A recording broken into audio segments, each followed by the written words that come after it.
जय हिंद। जैसा कि आप लोग थंबनेल देख के समझ लगा चुके होंगे कि हम लोग किस टॉपिक पे बात करने वाले हैं। आज हम लोग बात करेंगे ब्लड कलेक्शन और प्रिजर्वेशन के बारे में। तो सबसे पहले मैं आपको बता दूं कि ये वीडियो केवल BMLS के लिए है, यानी हम लोग इस वीडियो में क्या कुछ खास सीखेंगे ये पहले ही मैं बता दे रहा हूँ, क्योंकि आजकल लैब्स में क्या होता है, 12th पास भी कलेक्शन कर रहे हैं, DMLT वाले भी कलेक्शन कर रहे हैं, 6 महीने के फिलाबोटॉमी के कोर्स करने वाले लोग भी सैंपल कलेक्शन कर रहे हैं। तो सैंपल कलेक्शन जब आप BMLS करके जाओगे तब करोगे तो आप में क्या ऐसा टैलेंट होगा, आप कैसा सैंपल कलेक्शन करोगे, क्या क्या सावधानी रखोगे, या आप क्या ऐसा बेहतर करके दोगे जो कि वो लोग नहीं कर पाए होंगे या जो वो लोग समझ ही नहीं पाएंगे। तो इस वीडियो में सैंपल कलेक्शन के उन सारे छोटे छोटे बातों के बारे में डिटेल में डिस्कस करेंगे जो कि हमारे BMLS के पॉइंट ऑफ व्यू से काफ़ी इम्पोर्टेंट है। और जनरल बात करें तो जनरल आप लोग अगर BMLS में एडमिशन ले चुके हैं, लैब से थोड़ा सा भी वास्ता रखते हैं, तो आपका सैंपल कलेक्शन में परफेक्ट होना सबसे पहली प्राथमिकता है। तो इस पॉइंट ऑफ व्यू से भी आप इस वीडियो को प्रेफर कर सकते हैं। तो सबसे पहले चलिए हम लोग वीडियो को स्टार्ट करते हैं। इतना तो आप समझ गए होंगे कि ये वीडियो देखना क्यों ज़रूरी है। तो चलिए बात करते हैं ब्लड के कलेक्शन के वेरियस मेथड्स के बारे में और कैसे ब्लड कलेक्ट करते हैं। सबसे पहले ब्लड कलेक्शन के बारे में ही जानते हैं। ब्लड कलेक्शन हमें करने की नीड क्यों पड़ती है, हम ब्लड क्यों कलेक्ट करते हैं। सैंपल्स में आजकल सबसे ज़्यादा हम प्रेफरेबल सैंपल ब्लड को ही क्यों मानते हैं। जैसे कि आप लोग बहुत सारे कहानियाँ सुने होंगे ब्लड के बारे में, यानी खून ही जीवन है, ऐसा करके बहुत सारी कथाएं होती हैं, मैं अभी याद नहीं कर पा रहा हूँ। यानी ब्लड हमारे पूरे बॉडी के ऑर्गेनाइजेशन, बॉडी के फंक्शनिंग, सब कुछ के लिए ब्लड हमारा रिस्पॉन्सिबल होता है। यानी हमारा ब्लड अगर ठीक है तो हम कह सकते हैं कि हमारा शरीर अच्छे से काम कर रहा है, क्योंकि बॉडी का जितना भी एक्टिविटी है वो किसी न किसी रूप से हमारे ब्लड के प्रॉपर फंक्शनिंग, प्रॉपर सर्कुलेशन से ही जुड़ी है।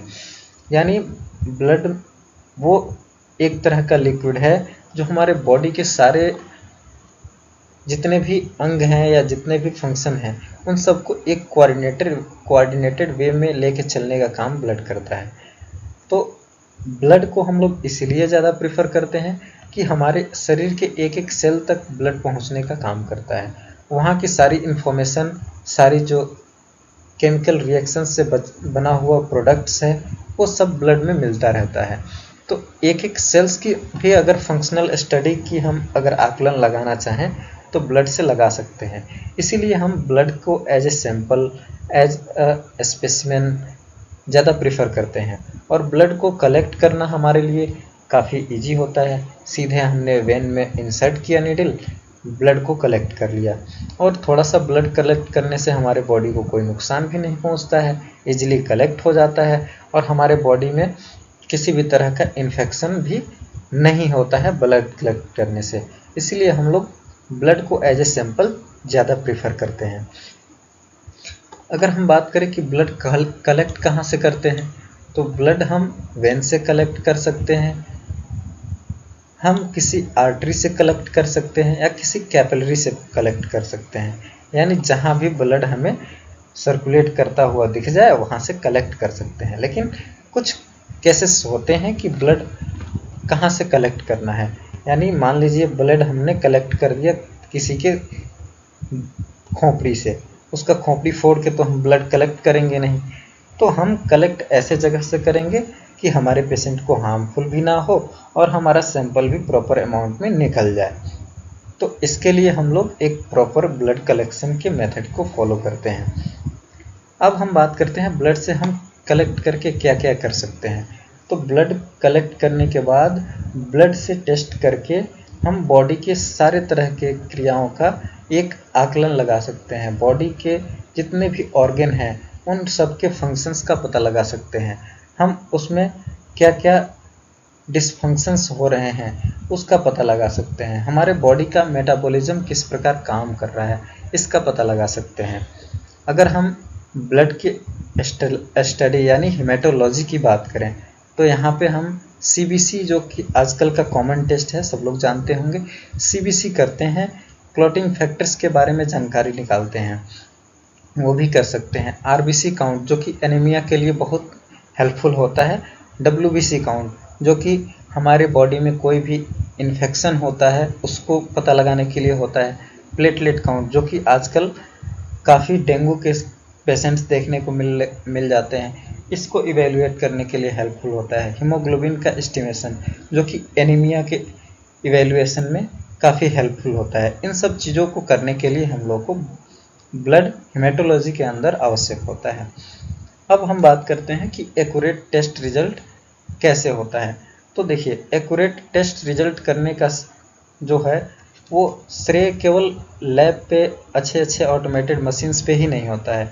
हमारे सैंपल कलेक्शन और सैंपल के प्रॉपर हैंडलिंग, उसके प्रिजर्वेशन और ट्रांसपोर्टेशन पे भी काफ़ी डिपेंडेंट होता है हमारे लैब का रिपोर्ट। यानी लैब में जब भी सैंपल कलेक्ट करके हम भेजते हैं, उसके पहले हमने कैसे सैंपल कलेक्ट किया है, किस कंडीशन में कलेक्ट किया है, क्या क्या हमने प्रिकॉशन लिए हैं सैंपल कलेक्ट करने के टाइम पे, ये एक्यूरेट और प्रिसाइज रिजल्ट को डेवलप करने में, जनरेट करने में काफ़ी हेल्पफुल होता है।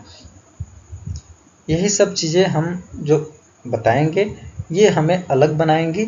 जो 12th पास करके या ऐसे ही देख के कलेक्शन सीखे हैं उनको तो यही पता होगा ना कि हमको वेन दिख गई, उसके अंदर ब्लड फ्लो कर रहा है, हमने निकाल दिया, सैंपल दे दिया, टेस्ट लग गया, बस इतना ही उनको आता है। लेकिन हम इसके बारे में पूरे डिटेल में बीएमएलएस कर रहे हैं, तो उसके डिटेल में बात करने वाले हैं कि ब्लड हमने कलेक्ट किया तो इसी वेन से क्यों किया, हमने इस टाइम पे ही क्यों किया, हमने क्या क्या प्रिकॉशन लिए हैं। हम देखते हैं कि कौन सा टेस्ट लगना है।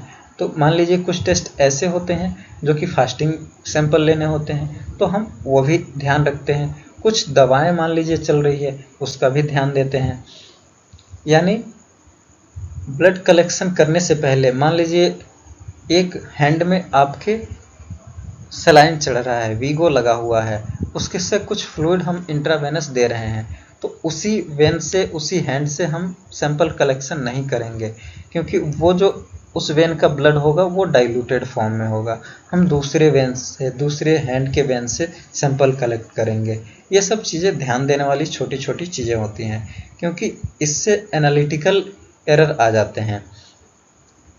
और जो हम कलेक्शन करते हैं उसमें कुछ गड़बड़ी की वजह से हमारे सैंपल में प्री एनालिटिकल एरर के होने के चांस होते हैं। सैंपल में, सॉरी, रिजल्ट में प्री एनालिटिकल एरर होने के चांस बढ़ जाते हैं अगर प्रॉपर सैंपल कलेक्शन नहीं हुआ, सैंपल हैंडलिंग नहीं हुआ। मान लीजिए आपने सैंपल कलेक्ट तो अच्छे से किया था, सैंपल को आपने कूल चेन मेंटेन नहीं किया, सैंपल हेमोलाइज हो जाएगा। आपके पास 100 आरबीसी हैं, उसमें से 100 आरबीसी में से 10 आरबीसी हिमोलाइज हो गई, तो आपके आरबीसी काउंट पे इफेक्ट पड़ेगा। तो ये सब चीज़ें ध्यान देने वाली छोटी छोटी चीज़ें होती है। ब्लड कलेक्ट करने टाइम हम ये भी ध्यान देते हैं कि एक प्रॉपर एसेप्टिक कंडीशन मेंटेन हुई है या नहीं। मान लीजिए आपने पंचर करना है स्किन को, तो आप जहाँ से स्किन को पंक्चर कर रहे हैं वहाँ पे एनवायरनमेंट में बहुत से तरह के बैक्टीरिया हो सकते हैं। जैसे ही आपने पंक्चर किया स्किन को, उसी के ज़रिए बैक्टीरिया से एंटर कर जाएगा बॉडी में, हमारे लिए हार्मफुल भी हो सकता है। तो हम वहाँ एक एसेप्टिक कंडीशन फॉलो करते हैं, यानी हम पहले उस एरिया को स्टेरिलाइज करते हैं ताकि उस सरफेस पे कोई बैक्टीरिया हमें कॉजिंग एजेंट ना मिल पाए। उसके बाद से हम छोटी छोटी चीज़ों की बात कर रहे हैं। एंटीकोगुलेंट्स की भी चेकिंग प्रॉपर होनी चाहिए, ताकि जिस वायल में आप सैंपल कलेक्ट कर रहे हैं उस वायल में प्रॉपर एंटीकोगुलेंट है या नहीं। जैसे EDTA तो होता है, कंपनी मेडेड होता है, वो उसमें एरर होने के चांस कम होते हैं। हिपेरिन जो हम यूज करते हैं स्टार्टिंग टाइम में, जो हम हिपेरिन का सिरिंज प्रिपेयर करते थे, उसमें हमें खास बात ध्यान देने वाली होती है कि हिपेरिन क्योंकि लिक्विड फॉर्म में होता है, तो उसका जो क्वांटिटी है वो पूरे अच्छे तरह से हम लोगों ने मेज़र किया है या क्वांटिटी उसमें पूरी तरह से है या नहीं। ये सब चीज़ें एंटीकोगुलेंट और ब्लड का रेशियो, कुछ लोग होते हैं जो थोड़ा सा ब्लड कलेक्ट किए उतना ही ट्रांसफ़र करके भेज देते हैं।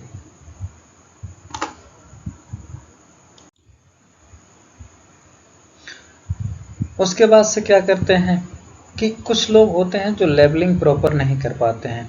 मान लीजिए आपने एक साथ 5 पेशेंट्स का सैंपल कलेक्ट किया, तो आप क्या करेंगे? अगर आपने लेबलिंग नहीं किया तो ब्लड के अंदर तो लिखा नहीं होगा कि ये इस पेशेंट का है, ये इस पेशेंट का है। हो सकता है कि अलग अलग वायल आपके मिक्स हो जाएं, तो इसके लिए प्रॉपर लेबलिंग भी ज़रूरी होता है।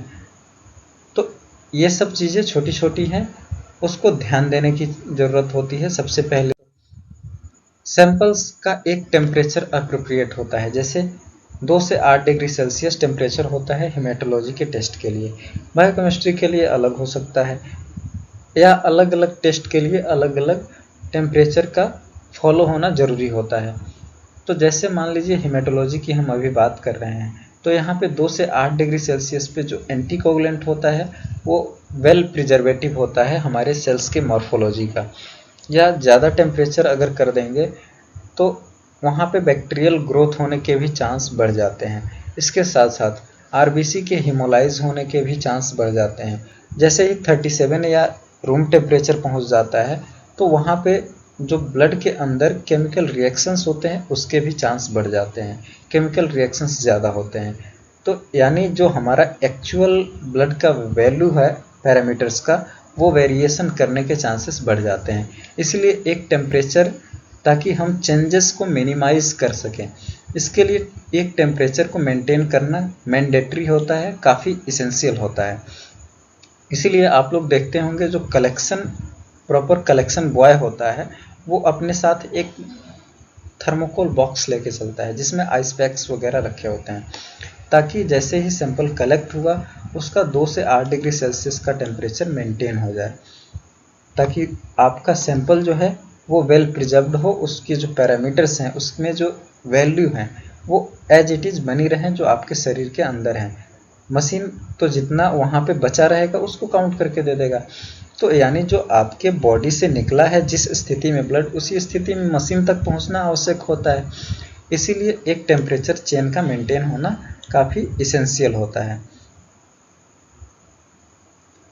ऐसे तो हेमेटोलॉजी का जो टेस्ट होता है लगभग 2 से 4 घंटे में हर जगह लग जाता है, लेकिन अगर डिले हो रही है किसी भी रीजनवश, आपको ट्रांसपोर्ट करना पड़ रहा है, लेबोरेटरी दूर है, कलेक्शन सेंटर जो है वो लेबोरेटरी से काफ़ी दूर है, या हो सकता है कोई और भी रीज़न आपके पास वर्कलोड ज़्यादा है, तो अगर आपको डिले होता है 2 से 4 घंटे में, तो उसको रेफ्रिजरेटेड करना कंपल्सरी होता है ताकि चेंजेस को मिनिमाइज़ कर सकें।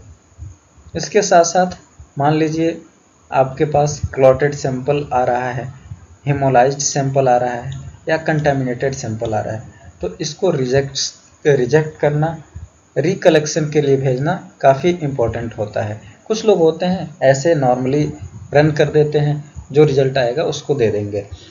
पेशेंट्स भी होते हैं दोबारा से सैंपल कलेक्शन कराने में हिचकिचाते हैं, नहीं कराना चाहते हैं, लेकिन ये बहुत नेसेसरी होता है कि अगर आपके पास क्लॉटेड सैंपल आ रहा है या सैंपल की क्वांटिटी कम आ रही है, 2 ml के जगह पे आधा ml या उससे भी कम सैंपल आ रहा है, 1 ml आ रहा है, तो आप उसको रिजेक्ट करें। उसको रिजेक्ट करना इसलिए ज़रूरी होता है क्योंकि एंटीकोगुलेंट और जो ब्लड का रेशियो होता है वो प्रॉपर नहीं होगा तो सेल श्रिंकेज होने के चांसेस बन जाते हैं। एक्सेस अमाउंट अगर EDTA का यूज होता है तो वो सेल को श्रिंक कर देता है, सेल्स को छोटा कर देता है, जिसके वजह से जो मशीन होता है ऑटोमेटेड मशीन, उसमें काउंटिंग में एरर आने के चांस बढ़ जाते हैं। आपका MCV घट के आ सकता है, आपका सेल का जो HB कंटेंट है, MCH है, ये भी घट बढ़ के आने के चांसेस बन जाते हैं अगर कलेक्शन में शॉर्टेज हुआ है या कलेक्शन ओवर कलेक्शन हो गया है। ओवर कलेक्शन के चांसेस कम होते हैं, लेकिन अगर 2 ml से ज़्यादा भी वायल में ब्लड है तो ये भी एक एरर का चांस बन सकता है। हेमोलाइज ब्लड कैसे पहचानेंगे? जैसे ही ब्लड को आप थोड़ी देर तक EDTA वायल में रखते हैं तो आप क्लियर प्लाज्मा दिखता है जो कि ब्लड प्रॉपर होगा उसमें, लेकिन जो हेमोलाइज ब्लड होगा वहाँ आपको रेडिश प्लाज्मा देखने को मिलता है। ये होता है हेमोलाइज ब्लड पहचानने का तरीका। क्लॉट देखने का तरीका होता है, जैसे आप वायल को टिल्ट करते हैं उसमें आपको सॉलिड मास देखने को मिलता है। ऐसे स्ट्रेट वायल में पहचानना मुश्किल होता है, नहीं पहचान सकते हैं, लेकिन जैसे ही आप वायल को टिल्ट करते हैं तो उसमें आपको क्लॉट देखने को मिल जाता है। अगर क्लॉटेड ब्लड आपने एस्पायरेट करा दिया फुल्ली ऑटोमेटेड मशीन्स में, तो मशीन के प्रोब में भी एरर आ सकता है, प्रोब में फंसने के चांस होते हैं, प्रोब खराब भी हो सकता है, या मशीन्स के अंदर जो ट्यूबिंग्स होती हैं उसमें भी क्लॉट इंटरफेयर करने का या फंसने का चांस होता है, जिससे आपको भारी नुकसान भी हो सकता है। और साथ साथ अगर सैंपल रन भी हो गया तो उसका रिपोर्ट जो आएगा वो प्रॉपर नहीं आएगा, रिपोर्ट में काफ़ी तरह की एरर आने को संभावित होते हैं। अगर बात करें कंटामिनेशन की, तो जैसे ही कंटामिनेशन होगा वहाँ आरबीसी का हेमोलाइसिस होना स्टार्ट हो जाता है। और कंटामिनेशन देखने का एक और तरीका है, जैसे ही मान लीजिए कोई बैक्टीरियल ग्रोथ आ रही है, इतनी जल्दी तो बैक्टीरियल ग्रोथ पहली बात आएगी नहीं, लेकिन अगर कोई बैक्टीरिया का कोई एंटीबॉडी डेवलप हो रहा है वहाँ पे, तो वहाँ पे आरबीसी का हेमोलिसिस देखने को मिल सकता है। ये सब छोटी छोटी चीज़ें हमें देखने को रहती हैं, लैब में फॉलो करना चाहिए। अगर आप रिकलेक्शन के लिए कम भेजना चाहते हैं, नहीं भेजना चाहते हैं, तो इससे लैब के जो रेपुटेशन है, क्वालिटी है, वो मेंटेन नहीं हो पाएगी, और जो पेशेंट का ट्रीटमेंट है उस पर भी इसका काफ़ी असर देखने को मिलेगा। एक लैब में सैंपल कलेक्शन और सैंपल ट्रांसपोर्ट के लिए स्टैंडर्ड ऑपरेटिंग प्रोसीजर भी होता है, जो कि हमें बताता है कि सैंपल को कैसे कलेक्ट करना है, कितने देर तक हमको इसको रन कर सकते हैं, अगर कितना सैंपल मिनिमम आ रहा है तो उसको हम रिजेक्ट करेंगे, कितना मैक्सिमम सैंपल आ रहा है तो हम उसको रन कर सकते हैं। ये सब चीज़ें एसओपी मैनुअल में लिखी होती हैं। हमें एसओपी को फॉलो करना चाहिए ताकि लैब के प्रोडक्टिविटी को, रिलायबिलिटी को हम बढ़ा सकें, उसको बढ़ा सकें, जो रिपोर्ट है उसकी एक्यूरेसी को मेंटेन कर सकें। जो ब्लड के कलेक्शन के मेथड्स हैं वो मेनली 3 तरह के देखने को मिलते हैं।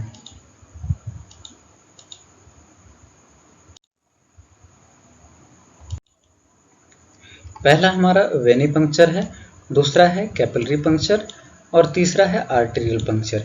इस वीडियो में हम मेनली फोकस करने वाले हैं वेनी पंक्चर के बारे में, क्योंकि ये सबसे कॉमन है, सबसे ज़्यादा प्रयोग होने वाला मेथड है कलेक्शन का, और सबसे ज़्यादा टेस्ट वेनी पंक्चर से ही, वेनस ब्लड से ही हम लोग परफॉर्म करते हैं। तो चलिए इसके बारे में बात करते हैं। सबसे पहले वेनी पंक्चर होता क्या है। आप लोग एक टर्म और सुने होंगे, फिलेबोटोमी। फिलेबोटोमी जो ब्लड कलेक्शन करने की प्रोसेस है उसको हम लोग फिलेबोटोमी कहते हैं, या वेनी पंक्चर करने की जो प्रोसेस है उसको भी फिलेबोटोमी बोल सकते हैं। जो यह काम करता है उसको हम लोग बोलते हैं फिलेबोटोमिस्ट। फिलेबोटोमिस्ट यानी ब्लड कलेक्शन करने वाला या फिलेबोटोमी करने वाला। वेनी पंक्चर यानी वेन को पंक्चर करना और उससे ब्लड को कलेक्ट करना। वेन्स में जो ब्लड फ्लो करती हैं उसका जो खास अंतर होता है आर्टेरियल ब्लड से, वो होता है कि जो ऑक्सीजन कंटेंट होता है वो आर्टेरियल ब्लड में ज़्यादा होता है, जो कार्बन डाइऑक्साइड कंटेंट होता है वो वेनस ब्लड में ज़्यादा होता है। यानी कार्बन डाइऑक्साइड इधर ज़्यादा होगा उधर कम होगा, उधर ऑक्सीजन ज़्यादा होगा इधर कम होगा, ये अंतर देखने को मिलता है। और वेनस ब्लड जो होता है वो वेन्स में फ्लो करता है, जो आर्टेरियल ब्लड होता है वो आर्टरीज में फ्लो करता है, ये आप जानते ही होंगे। दूसरी बात, जो हम वेनी पंक्चर परफॉर्म करते हैं वो अलग अलग तरीके से हम कर सकते हैं।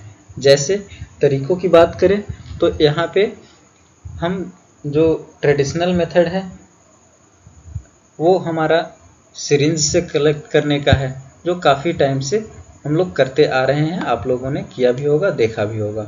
यहाँ पे निडल सिरिंज का यूज होता है, हमें मैनुअली इसके प्लंजर को खींच के उस ब्लड को कलेक्ट करना होता है।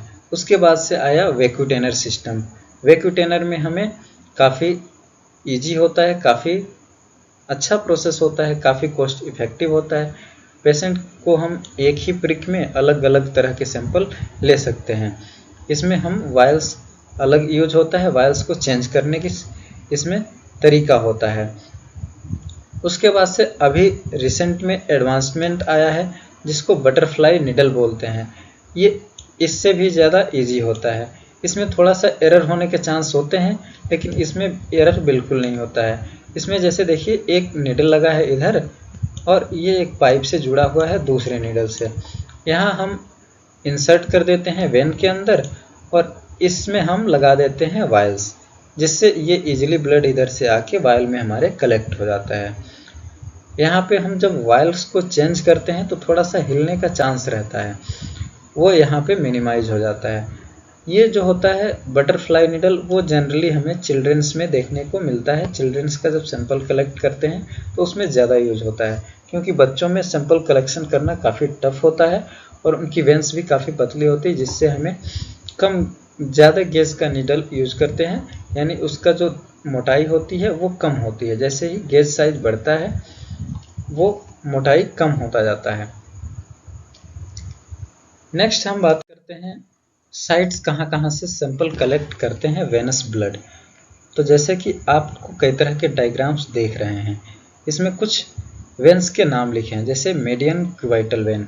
यहाँ पे सबसे जो कॉमन साइट होता है ये हमारा है मीडियन क्यूबाइटल वेन। अगर यहाँ पे हम बात करें तो ये जो दोनों वेन्स को जोड़ने वाली वेन है ये हमारा मीडियल क्यूबाइटल वेन होता है।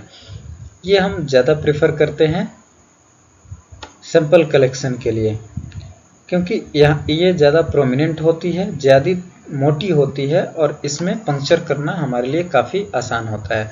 और साथ में पीछे से कोई बोनी स्ट्रक्चर भी नहीं होता है। ये एक तरह से पूरे मसल्स टाइप से होता है, जिसके वजह से हमें पेन भी कम होता है यहाँ पे।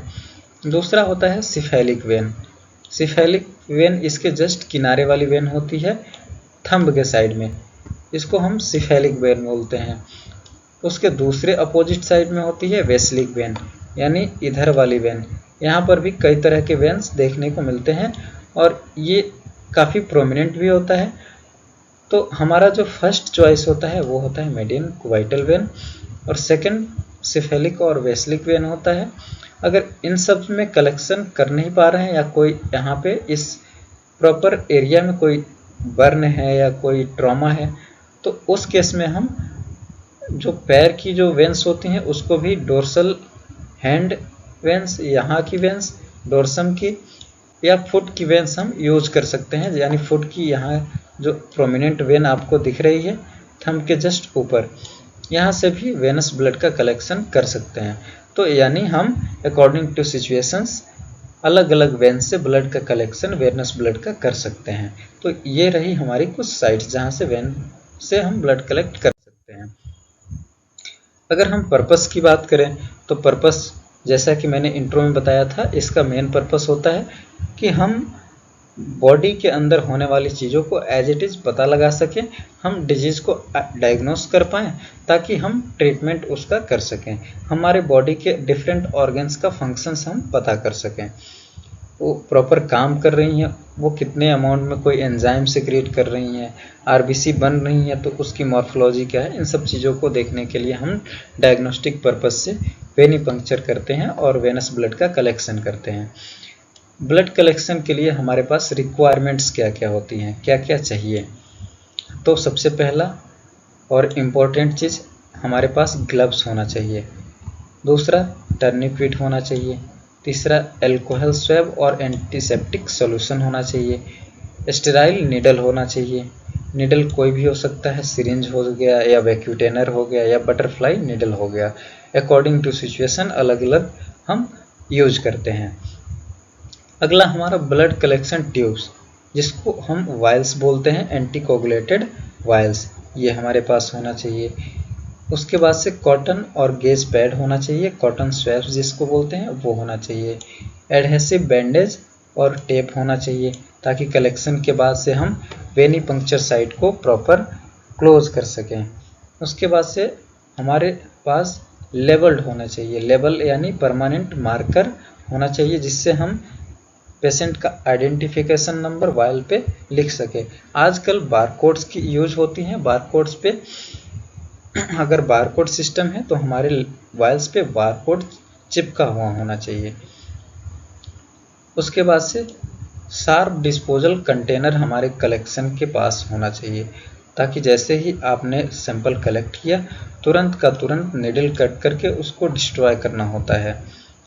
उसके बाद से हमें पेशेंट आइडेंटिफिकेशन एंड कंसेंट, जिसे हम लैब रिक्वेस्ट फॉर्म या LRF भी बोलते हैं, या जनरल भाषा में लैब का पर्चा बोल सकते हैं, ये हमारे पास होना चाहिए सैंपल कलेक्शन के टाइम पे, जो कि मैंडेटरी है, जो कि पूरा अच्छे से हमें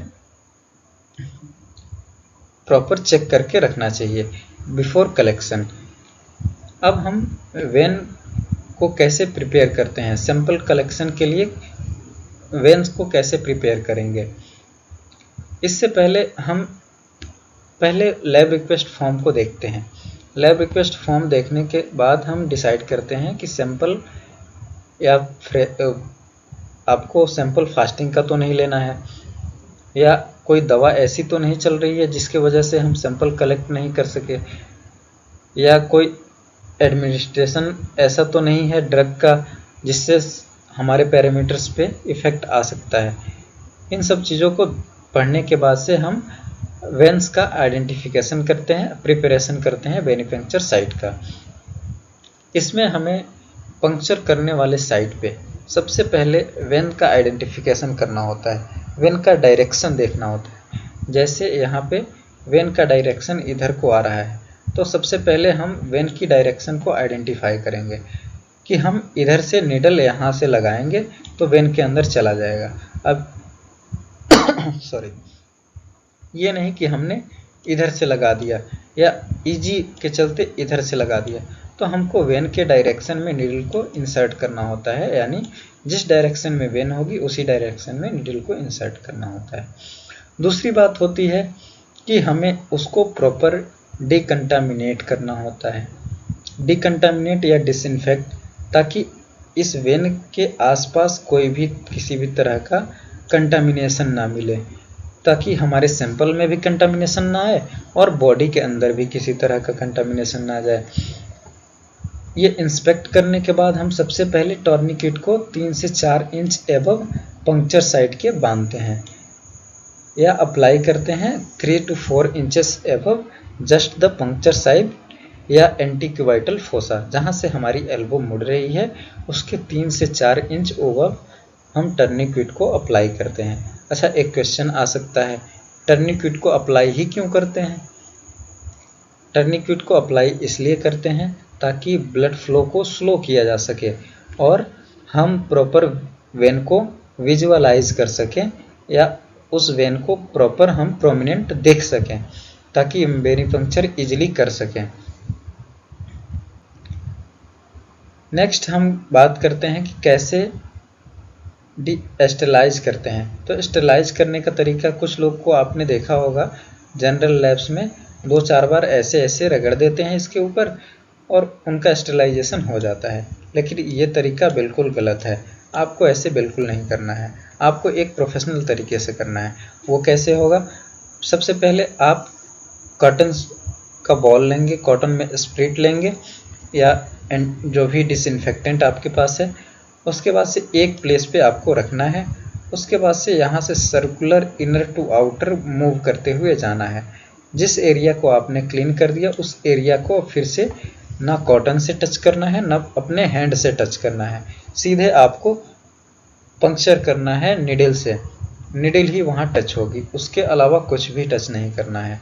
ठीक है, नेक्स्ट हम बात करते हैं कलेक्शन कैसे करते हैं, स्टेप्स कैसे करते हैं सिरिंज के द्वारा, जो कि सबसे प्रचलित और सबसे कॉमन टाइप का मेथड है सिरिंज से ब्लड कलेक्ट करना। सबसे पहले हैंड को क्लीन करेंगे, हैंड को क्लीन करेंगे, डिसइंफेक्ट करेंगे। उसके बाद से जो भी हमें रिक्वायर्ड लेबलिंग होती है, जैसे हॉस्पिटल नेम हो गया या पेशेंट नेम हो गया, पेशेंट आइडेंटिफिकेशन नंबर हो गया, या अगर आपके पास बारकोड है तो बारकोड, ये सब लेबलिंग करने का काम करते हैं। उसके बाद से आपको निडल को सिरिंज के साथ इंगेज करना है, उसको प्रिपेयर करना है, थोड़ा सा उसको एयर फ्री करना है, क्योंकि जो सिरिंज होता है उसका जो पिस्टन होता है वो चिपक जाता है, क्योंकि गैस स्टरलाइजेशन होता है वहाँ पे। उसके वजह से उसको थोड़ा आपको एयर फ्री 2-3 बार पिस्टन को अप डाउन करके करना होता है।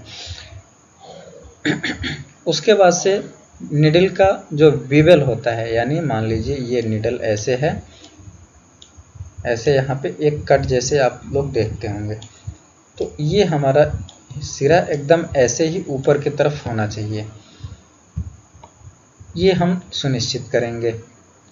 और ये जो होगा पैरेलल होगा हमारे स्किन के सरफेस के, और साथ साथ हमारे वेन के डायरेक्शन के पैरेलल होना चाहिए। उसके बाद से हम टर्निक्विट को अप्लाई करते हैं। टर्निक्विट अप्लाई करने के बाद से डिसइंफेक्ट करते हैं। डिसइंफेक्ट के बाद से जैसे ही नीडल को इंसर्ट करते हैं, उसका एक एंगल होता है, लगभग 25 से 30 डिग्री का एंगल पे हम नीडल को इंसर्ट करते हैं वेंस के अंदर। इंसर्ट 2/3 पार्ट हम मैक्सिमम कर सकते हैं नीडल का, और according to deep of vein, यानी जितना डीप वेन होगा उतना ज़्यादा हमें नीडल को इंसर्ट करना होगा। अगर सुपरफिशियल वेन है तो थोड़ा सा इंसर्ट करना होता है। उसके बाद से हम पिस्टन को थोड़ा थोड़ा बैकवर्ड पुल करेंगे, और जितना हमें ब्लड कलेक्ट करना होगा, मान लीजिए 2 ml कलेक्ट करना है, 5 ml कलेक्ट करना है, उसके अकॉर्डिंग हम कलेक्ट करते हैं। उसके बाद से after obtaining the requisite amount of blood, place sterilise gas pad, एक कॉटन का ड्राई कॉटन वहाँ पे at the site of puncture apply करेंगे, और नीडल को हम रिमूव आउट कर लेंगे।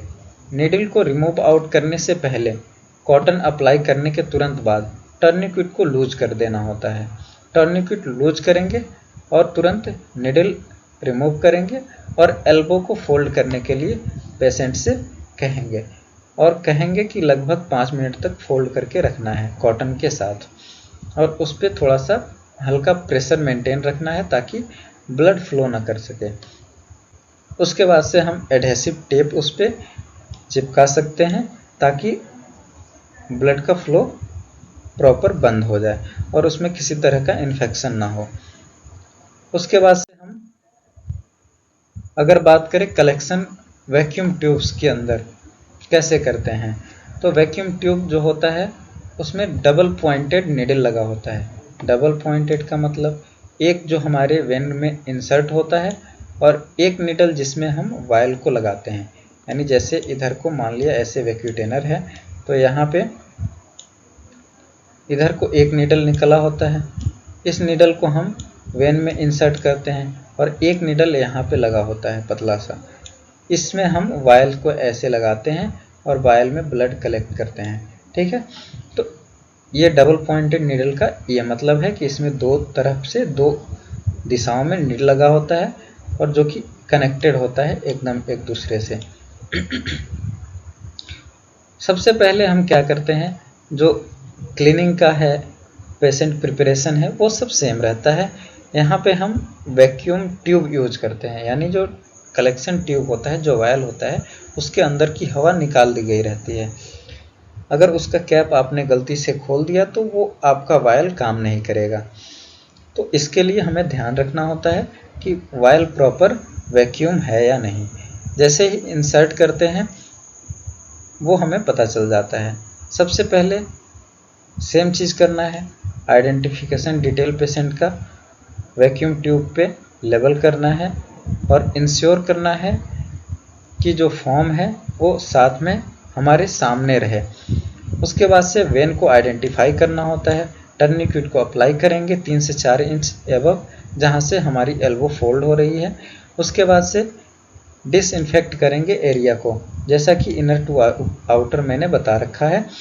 Inner to outer proper sterile करेंगे एरिया को। उसके बाद से डायरेक्शन जैसे होगी वेन की, उसी डायरेक्शन में वैक्यूम जो निडल होता है उसको इंसर्ट करेंगे वेन के अंदर। उसके बाद से सबसे पहले वायल को हम प्लेस करेंगे वैक्यूटेनर सिरिंज में। यहाँ पे देख रहे हैं, इसमें वायल को जैसे ही प्रेस करते हैं हमारा ब्लड जो है वायल में आना स्टार्ट हो जाता है। जितनी अमाउंट ऑफ हमें ब्लड कलेक्ट करना होता है यहाँ से कलेक्ट करते हैं तुरंत। कलेक्ट करने के बाद से जैसे ये वायल फुल हो गया, हम दूसरा वायल यहाँ पे इंसर्ट कर सकते हैं और अलग अलग वायल में सेम पंक्चर के द्वारा हम ब्लड कलेक्ट कर सकते हैं। ये इसका एक एडवांटेज होता है, हमें बार बार सिरिंज बदलने की या बार बार पंक्चर करने की ज़रूरत नहीं होती है। तो इस तरह से हम वैक्यूटेनर से ब्लड कलेक्ट कर सकते हैं और इसमें प्रेशर भी ज़्यादा नहीं लगाना होता है, हमें ईजी होता है कलेक्ट करना। उसके बाद से कलेक्ट करने के बाद से हम क्या करते हैं, सबसे पहले इस वैक्यूम वायल को रिमूव करते हैं। जैसे ही रिमूव करेंगे यहाँ पे हम टर्निक्यूट को भी रिलीज करेंगे तुरंत। उसके बाद से यहाँ पे हम पंक्चर के साइड पे कॉटन अप्लाई करेंगे। कॉटन अप्लाई करने के बाद से निडल रिमूव करेंगे और निडल रिमूव करने के बाद एल्बो को फोल्ड कराएंगे। फोल्ड करके 2 से 5 मिनट के लिए बोल देंगे रहने के लिए। उसके बाद से हम निडल को तुरंत कट करके डिस्ट्रॉय करेंगे। निडल डिस्ट्रॉय करने के बाद से हम सैंपल्स को प्रॉपर मिक्स करेंगे। जैसे एडीटीए वायल है तो 2 से 4 बार मिक्स करेंगे, वैसे ही अलग अलग वायल का अलग अलग मिक्सिंग का टाइमिंग होता है। यहाँ पे ध्यान ये देना होता है कि वैक्यूटेनर और वायल दोनों को एक साथ लगा के रिमूव नहीं करना चाहिए, क्योंकि ये क्या करेगा, प्रेशर क्रिएट करेगा और वेंस में हेमोलाइसिस होने के या हेमेटोमा बनने के चांसेस बढ़ा देता है। ये आप डिटेल में स्क्रीनशॉट लेके इसका प्रोसीजर पूरा एग्ज़ाम के पॉइंट ऑफ व्यू से, लिखने के पॉइंट ऑफ व्यू से इसको पढ़ सकते हैं, इसको डिटेल में पढ़ सकते हैं। बाकी प्रोसीजर को मैंने शॉर्ट में समझा दिया है। नेक्स्ट हम बात करते हैं कुछ कॉमन टाइप्स के जो वैक्यूम ट्यूब्स होते हैं उनका क्या यूज होता है, उसमें कौन सा एंटीकोगुलेंट होता है। अलग अलग कलर के आप वायल देखने को मिलता है लैब में। जो कैप होता है वो इंडिकेटिव होता है अलग अलग कलर के वायल्स का। जैसे पर्पल आप लोग मेनली हिमेटोलॉजी के अंदर यूज होने वाला है, काफ़ी फेमस वायल है, जिसके अंदर एडीटीए एंटीकोगुलेंट भरा होता है, ethylene diamine tetra acetic acid, जो कि हिमेटोलॉजी के लगभग सारे टेस्ट के लिए यूज होता है। इसके अंदर हम CBC, ESR, HbA1c जो कि एक बायोकेमिस्ट्री के अंदर टेस्ट आता है वो भी कर सकते हैं। ये हेमेटोलॉजी के लगभग कंप्लीट टेस्ट करने के लिए हेल्पफुल होता है। ये वेल प्रिजर्वेटिव होता है हमारे रेड सेल्स के मॉर्फोलॉजी को। दूसरा आता है रेड वायल। रेड वायल जो होता है वो उसमें कोई भी तरह का एंटीकोगुलेंट नहीं पड़ा होता है और इसका यूज हम सीरम को सेपरेट करने के लिए करते हैं। सीरम का यूज मेनली बायोकेमिस्ट्री लैब के अंदर होता है और इसमें हम जो भी सीरम से लगने वाले एंजाइम्स के, प्रोटीन्स के टेस्ट होते हैं उसको परफॉर्म करते हैं। एंटीजन एंटीबॉडी के टेस्ट भी हम सीरम से ही करते हैं, जो कि इम्यूनोलॉजी के अंदर आता है। अगला वायल है हमारा ब्लू कलर का वायल, जिसमें सोडियम साइट्रेट एंटीकोगुलेंट भरा होता है। इस वायल का यूज हम लोग कोगुलेशन स्टडीज़ में हेमेटोलॉजी के अंदर करते हैं, जिसमें हम कोगुलेशन से रिलेटेड डिजीज़ का पता लगाते हैं। जैसे टेस्ट PT, PC, INR वगैरह इसके अंदर कर सकते हैं। अगला हमारा वायल होता है ग्रे कलर का वायल, जिसमें सोडियम फ्लोराइड एंटीकोगुलेंट भरा होता है और इसका यूज हम ब्लड शुगर एनालिसिस के लिए करते हैं। ब्लड शुगर जनरली हम लोग डायबिटीज के केस में, जो कि बायोकेमिस्ट्री के अंदर आता है, और ब्लड शुगर एनालिसिस करके हम ग्लूकोज का लेवल पता लगाते हैं। ये 3 तरह से हो सकता है, फास्टिंग हो सकता है, रैंडम हो सकता है और पोस्ट पेरेंडियल हो सकता है, यानी खाना खाने के बाद, खाना खाने से पहले या रैंडम किसी भी टाइम पे ये टेस्ट करा सकते हैं। तो ये कुल 4 तरह के वायल्स को हमने यहाँ लिया है। इसके अलावा भी अलग अलग तरह के वायल्स होते हैं और एक ऑर्डर ऑफ ड्रॉ होता है, जिसके तहत हम सैंपल कलेक्शन करते हैं अलग अलग वायल्स में। ऑर्डर ऑफ ड्रॉ हम किसी नेक्स्ट वीडियो में बात करेंगे, ये वीडियो काफ़ी ऐसे लंबा हो जाएगा। थोड़ा सा बात कर लेते हैं प्रिजर्वेशन ऑफ सैंपल। सैंपल को हम कैसे प्रिजर्व करते हैं और क्या क्या चीज़ें ध्यान रखते हैं। सबसे पहले हम प्रॉपर लेबलिंग करना आवश्यक है। क्योंकि अगर लेबलिंग नहीं करेंगे, एक साल साथ हमें 100 सैंपल 1000 सैंपल रखने हैं, तो फिर आइडेंटिफिकेशन काफ़ी टफ हो जाएगा, हो ही नहीं पाएगा। तो लेबलिंग में हम पेशेंट का नाम लिख सकते हैं, उसका आईडी लिख सकते हैं, डेट लिख सकते हैं, टाइम ऑफ कलेक्शन लिख सकते हैं। अगर हमारे पास बारकोड सिस्टम है तो सैंपल के ऊपर एक बारकोड चिपका देंगे, हमारा काम हो जाएगा। उसके बाद से करेक्ट स्टोरेज हम करते हैं, यानी टेम्परेचर का ध्यान रखते हैं। 2 से 8 डिग्री सेल्सियस टेम्परेचर हमें मेंटेन करना होता है हेमेटोलॉजी के टेस्ट के लिए, लगभग सारे के लिए। हेमोलिसिस का ध्यान रखेंगे, यानी सैंपल को हम ज़्यादा सेकिंग नहीं करेंगे, झटके से नहीं हिलाएंगे उसको, जनरली उसको टिल्ट करते हुए मिक्स करेंगे। इन सब चीज़ों को ध्यान रखेंगे। उसको प्रॉपर ट्रांसपोर्ट करना है तो ऐसे ट्रांसपोर्ट नहीं करेंगे कि बहुत ज़्यादा उसमें विगरसली सेकिंग हो जाए जिससे आरबीसी हिमोलाइज हो जाए। उसके बाद से जो हमारा टैट है, टर्न अराउंड टाइम या एनालिसिस का टाइम, उसको ध्यान रखेंगे। जो गिवन टाइम है 4 से 6 घंटे की, उसके अंदर टेस्ट हमारा रन हो जाना चाहिए। अगर डिले हो रहा है तो उसको रेफ्रिजरेट करेंगे या डिले ना हो इसकी कोशिश करेंगे।